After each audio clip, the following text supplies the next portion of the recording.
US President Barack Obama has said that partisanship over the Iran nuclear deal has gone too far. He rebuked the stance of some Republicans in the US Congress. But one of those criticized by the president, Senator John McCain, said that there were discrepancies between US and Iranian versions of the deal. An outline agreement on the future shape of Iran's nuclear program was reached after marathon talks with 6 major powers earlier in April. Some Republicans have argued against the deal, saying that Iran has received too many concessions. Mr. McCain suggested last week that Secretary of State John Kerry's explanations of the framework agreement were somehow less trustworthy than those of Iran's supreme leader. And he argued on Saturday that discrepancies between US and Iranian versions of the deal extended to inspections, sanctions relief, and other key issues. It is undeniable that the version of the nuclear agreement outlined by the Obama administration is far different from the one described by Iran's supreme leader, Mr. McCain said in a statement. I strongly agree with 2 of America's most eminent statesmen, former Secretaries of State Henry Kissinger and George Shultz, who last week laid out the serious consequences of this deal for our nation's security. Partisan wrangling.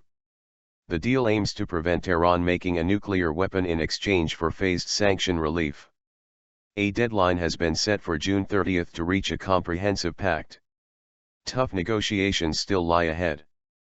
President Obama, speaking after a regional conference in Panama, said he remained absolutely positive that the deal was the surest way to prevent Iran obtaining nuclear arms.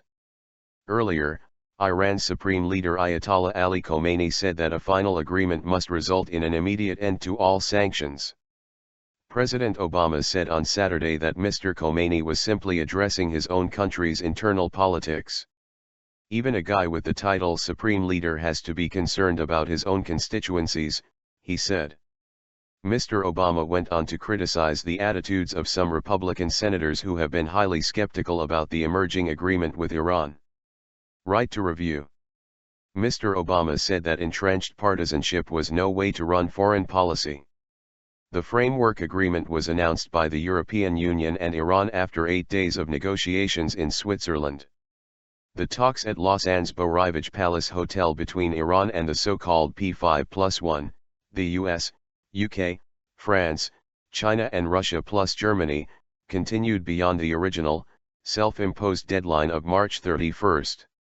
The outline agreement has also been criticized by members of Congress who want U.S. lawmakers to have the right to review any final deal.